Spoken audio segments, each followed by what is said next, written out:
एक लड़का पैदल किसी रास्ते से जा रहा था। उस लड़के ने देखा कि सामने वाले बिजली के खंभे पर कागज की पर्ची चिपकी पड़ी है और उस पर्ची में कुछ लिखा हुआ है। वो लड़का थोड़ा नज़दीक जाकर पर्ची में क्या लिखा है वो देखने लगा।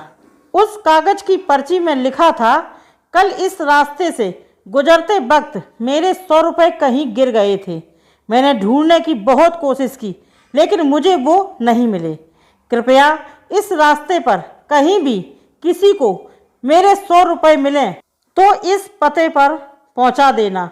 पर्ची में उसका एड्रेस भी लिखा हुआ था। लड़के को ये पर्ची पढ़कर उस एड्रेस पे जाने का मन करने लगा। वो लड़का उस एड्रेस पे जाने के लिए आगे बढ़ने लगा। उस एड्रेस पे जाकर लड़के ने देखा कि वहाँ पर एक झोपड़ी है। लड़के ने बाहर से आवाज़ लगाई तो उस झोपड़ी में से एक वृद्ध औरत लाठी के सहारे बाहर आने लगी। लड़के को पता चल गया कि वो वृद्ध औरत सिर्फ अकेली ही इस झोपड़ी में रहती है।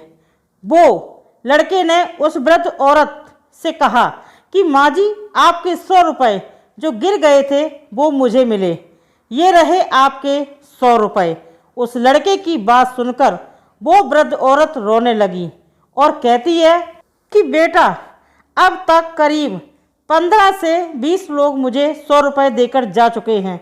बेटा, मुझे ठीक से दिखाई भी नहीं देता है और मुझे पढ़ना लिखना भी नहीं आता है। पता नहीं किसने मेरी ऐसी हालत देखकर मेरी मदद करने के लिए ऐसा किया है। लड़के ने 100 रुपये रखने के लिए कहा पर वो वृद्ध औरत नहीं मानी। लड़के के बहुत आग्रह करने के बाद आखिर में वो वृद्ध औरत मान जाती है, लेकिन वो उस लड़के से कहती है कि तुम जाते वक्त उस पर्ची को वहाँ से फाड़ कर फेंक देना। मुझे पता नहीं कि किसने मेरे पे तरस खाकर ऐसा किया है। लड़के ने कहा, माँ जी, आप इस बात की फिक्र मत करना, मैं वो पर्ची फाड़ दूंगा। अब वो लड़का उस वृद्ध औरत के घर से निकल जाता है।